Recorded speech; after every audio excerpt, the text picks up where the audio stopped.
Bonjour, bonsoir, bienvenue dans cette nouvelle vidéo. Aujourd'hui, on parle de Vendredi 13. Et ben, je savais pas s'il fallait que je parle du premier film ou de la franchise en général. Parce que dans le fond, ben, ici, sur la boîte, il est marqué Friday the 13th. Fait que, est-ce que Friday the 13th, ça présentait le 1 ou ça présentait la franchise? Parce que dans le fond, ben, pour ceux qui savent pas, il n'y a pas vraiment Jason dans le premier opus. Oui, il est là, mais il n'y a pas encore son masque iconique, il n'est pas représenté comme qu'on le voit dans la pop culture, puis surtout les produits dérivés. Fait que je me demandais, est-ce que je parle du premier, est-ce que je parle de la franchise? Parce que, ben, c'est ça, la Funko Pop, la petite figurine, je sais plus où, eh ben, c'est Jason avec son masque. Puis il l'a pas avant le troisième opus. Fait que, est-ce que fallait que je parle du 3 ou du 1? Ben, je me suis dit, je vais parler un peu de tout. Je vais parler de la saga au complet. La saga Vendredi 13. Commençons, on parle au commencement. 1980, Monsieur S. Sean Cunningham, oui, c'est ça. Monsieur Sean S. Cunningham, c'est le réalisateur du film qui met de l'avant Patty Palmer en tant que Madame Voorhees, parce que oui, on connaît pas exactement son vrai nom à cette madame-là encore. C'est un petit peu plus tard dans les suites où est-ce qu'on va le voir sur une une tombe. Je vous apprends sûrement rien, mais c'est un des premiers vrais rôles de Kevin Bacon. Et honnêtement, ben, le film, je l'ai revu pour faire cette vidéo-là parce que dans ma tête, à moi, au début, je m'alignais pour le premier. Il a quand même vieilli. Il a très vieilli. Mettons qu'il y a beaucoup d'effets pratiques où est-ce que là, ça paraît. Là. Comme la scène de Kevin Bacon, c'est un petit spoiler, mais il meurt, il se fait tuer par une flèche qui va transpercer son cou parce que dans le fond, il est couché dans un lit. Là, je sais pas, non, je t'ai pas sorti du code. Mais il y avait une flèche qui transperce ici le cou, puis tu vois que le cou artificiel est pas de la même couleur que sa peau, en tout cas. Mais ça reste les petits plaisirs hein, des anciens opus de ces années-là. Adrienne King, c'est elle qui va jouer le personnage principal de cet opus. Et ben, comme je parlais justement avec un collègue de travail aujourd'hui, ben, la saga Vendredi 13, dans la première opus, ben, c'est pas vraiment Jason le méchant. Je l'ai dit un petit peu plus tôt, mais c'est sa mère. Oui, le premier opus, le méchant, c'est sa mère, la tueuse, c'est sa mère, puis c'est une des grosses révélations du film. Fait que si je viens de vous le dire là, puis vous ne saviez pas, ben, je suis désolé du spoil. Et tout le reste de cette franchise-là existe grâce à la petite scène de fin où est-ce que ben, Alice, le personnage principal, est couchée dans l'embarcation et se fait surprendre nous-mêmes. On se fait un petit saut hein, dans nos culottes quand il y a un petit garçon qui a l'air un peu magané de l'eau qui surgit par-dessus la barque pour essayer de faire peur. Ben, en tout cas, ça a marché pour faire peur. Puis quand tu t'attends en bas, ben, tu t'attends en bas, tu penses que le film est fini. Hein? Mais non, le petit Jason, le petit Jackie sort de l'eau et fait peur à Alice. Mais là, elle se réveille à l'hôpital. Qu'est-ce que c'était vrai? Est-ce que c'est dans sa tête? Qu'est-ce qui s'est passé? Est-ce que Jason est encore en vie? Et là, la suite va répondre à cette question-là. Pour moi, le banger de ce premier opus, c'est la musique. Oui, ça. Qui est ma maman, qui est, je veux pas scraper son nom, je sais que c'est Madeleine Feeney. Madeleine Feeney, comment s'appelle son prénom? Harry Madeleine Feeney.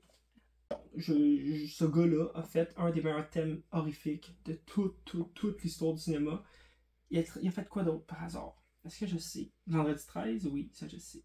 Juste ça, juste le fait, ce thème-là, musical, est incroyable, puis chapeau à lui. Je voulais juste mettre son nom sur la map. Manfredini.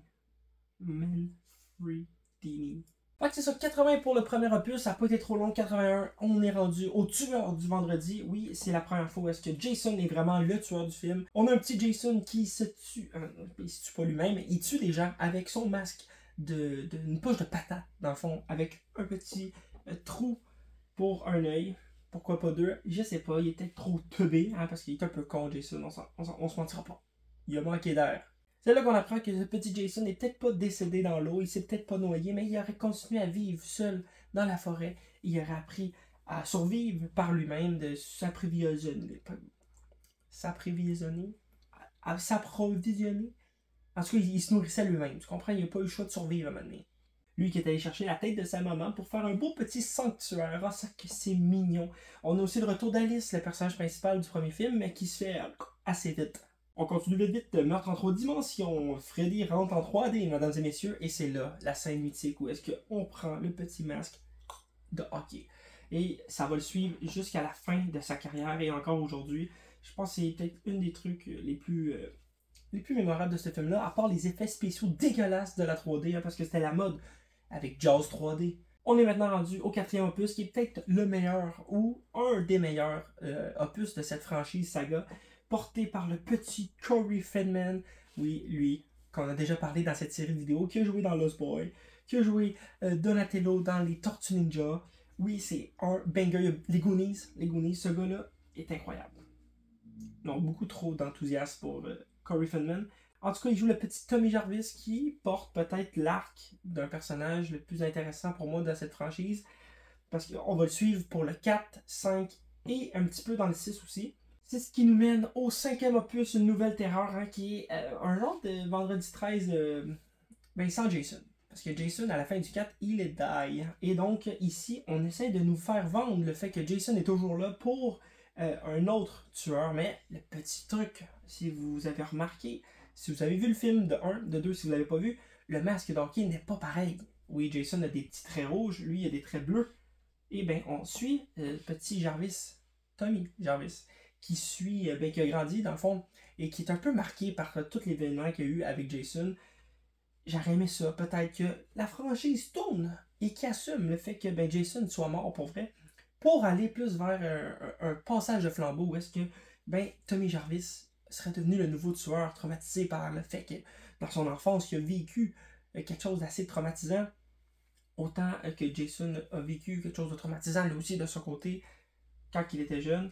J'aimerais ça qu'il passe le flambeau un peu. Qu'est-ce que j'aurais aimé que Halloween Ends, ou le 3e opus de David Gordon Green, assume le fait de passer le flambeau à quelqu'un d'autre, que la ville de Haddonfield, oui, Haddonfield, est tellement mauvaise et pourrie, genre il y a le mal dans la ville, que même si Michael Myers n'est pas là, il y a quelqu'un qui va tout le temps finir par prendre le flambeau.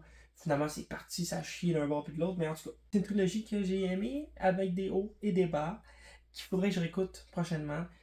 Et là-dessus, on retombe dans Vendredi 13.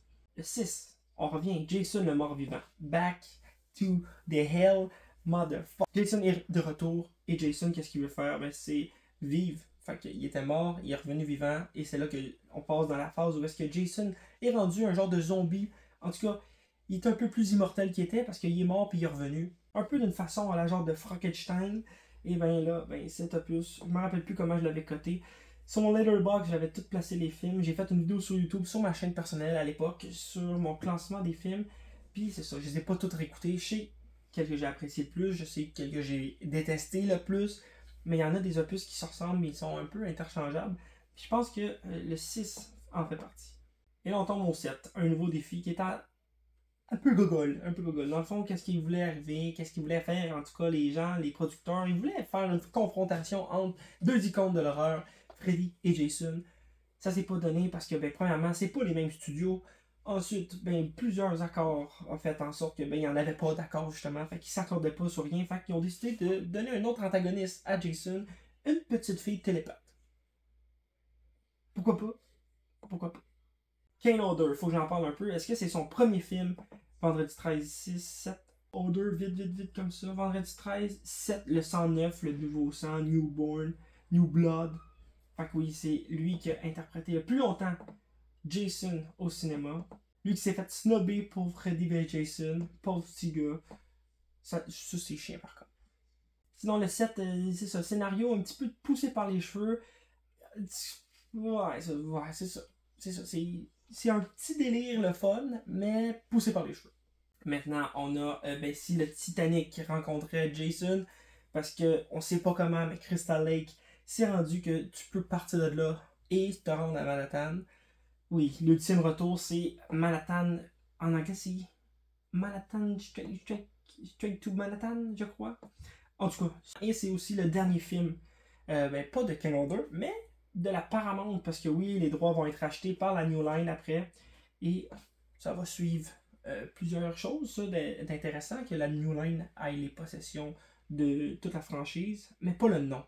Ils n'auront pas le droit au nom Vendredi 13, ils vont avoir le nom Jason, le personnage en tant que tel, et qu'est-ce qu'ils vont vouloir faire, hein? C'est d'aller chercher leur ami. La New Line, c'est qui? La New Line, c'est Freddy Krueger. Fait qu'est-ce qu'ils vont faire, c'est essayer de s'enligner vers la confrontation ultime entre les deux icônes de l'horreur. Premier film de la New Line, Jason va en enfer. Et c'est pour ça que le film s'appelle Jason va en enfer et non Vendredi 13, Jason va en enfer. Parce que c'est ça, ils n'ont pas les droits du titre Vendredi 13. Fait que c'est le pire. C'est le pire, je vais le dire tout de suite. C'est le pire Jason va en faire. C'est nul, nul, nul. Le film commence. Jason se fait bombarder. C'est pourri. Jason meurt. Il est même pas vraiment dans le film. Il y a genre son esprit qui va posséder quelqu'un d'autre. Qui va faire de la grosse merde partout. Là, il y a une affaire de sœur ou je sais pas quoi. Pour revenir dans son corps ou une affaire de même. Shit, what the fuck. Faut que Jason retue quelqu'un de sa famille ou une affaire de même. C'est peut-être pas clair. En tout cas, écoutez pas Jason va en faire. C'est vraiment pourri. Et on a sa suite qui est un petit peu meilleure. Qui est pourri aussi. Mais le délire est tellement absurde que tu fais comme what the fuck, faut que je vois ça. Jason dans l'espace, Jason dans le futur. Et ben c'est une promesse assez intéressante. Assez loufoque. Oui, je vous l'accorde. Mais malheureusement, c'est peut-être le point faible du film, c'est qu'on le voit pas assez, ce Jason X. Il est seulement là vers la fin du film. Et tout le début est ennuyant à mort. Fait que Jason X, rendu là, écoutez les scènes sur YouTube. Ça va peut-être être plus le fun. Ça fait déjà 2 films que la New Line a Jason. Honnêtement, c'est pas des scores assez miraculeux pour le box-office. Mais ceux-là qui ont décidé de faire la confrontation ultime, Freddy vs Jason. Oui, les amis, Freddy vs Jason, eh ben, c'est décevant un peu. La promesse était forte. On avait quelque chose d'assez... un gros potentiel. En tout cas, oui, c'est ça. C'est un gros potentiel qui a peut-être été gâché par plein de décisions complètement stupides. Ronnie Yu, le réalisateur de La fiancée de Chucky, qui est excellent. Ça, c'est un très bon film, je vous l'accorde. Mais tu peux pas demander à Ronnie Yu, qui connaît pas ces 2 icônes-là, de réaliser un film sur cette confrontation-là. Ça n'a pas d'allure. J'ai pas compris. Il y a plein d'idées scénaristiques que je comprends pas pour ce film-là.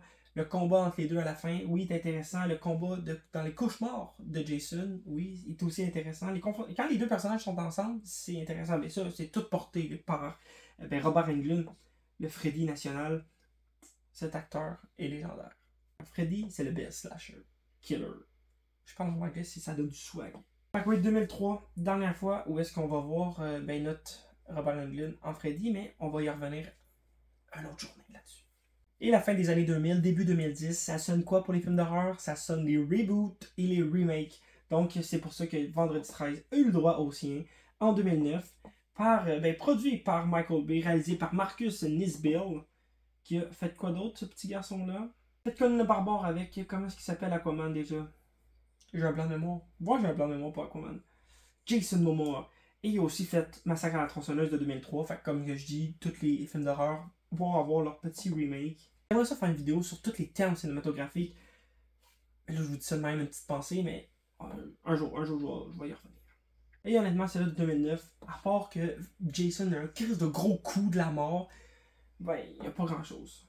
Parce qu'il faut savoir que ce reboot-là, c'est un peu genre un mélange du 1, 2 et 3 ensemble. Où est-ce qu'on a l'origine de Jason, on part sur des autres bases, mais en même temps, il y a beaucoup de choses pareilles, parce que ben, c'est ça, c'est un reboot. Fait que, il est correct, mais il est pas dans mon top. Il est dans la moitié plus bas du classement que celui du haut. C'était mon petit survol assez rapide de la saga Vendredi 13. J'espère que vous avez aimé ça, en parler avec moi. Ben, en tout cas, m'entendre parler là-dessus, c'est un sujet qui me passionne, ces films d'horreur-là. J'espère que vous l'avez entendu un petit peu. Je me sentais plus à l'aise aujourd'hui de parler de ça. En tout cas, j'ai préféré cette vidéo-là. J'aurais pu vous en parler encore pendant des heures, mais j'ai pas le temps. Puis j'ai pas des heures à faire de petits montages, de mettre des affiches de chaque film. Je sais même pas pourquoi je viens de faire ça, de parler de chaque film. Je viens de me rendre compte que va falloir que je fasse ça, puis de mettre une affiche de chaque film, puis de chaque acteur. Puis j'ai même pas plugué mon coffret de la mort, avec tous les films Vendredi 13, de 1 à X, et avec le remake, puis le crossover.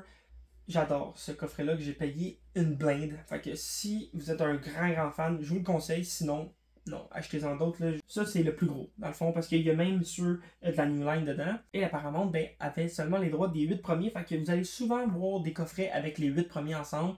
Mais c'est à cause de la Paramount. J'ai même pas plugué mon masque non plus. C'est un masque NECA. Je l'adore. Je le trouve vraiment beau. Il est solide.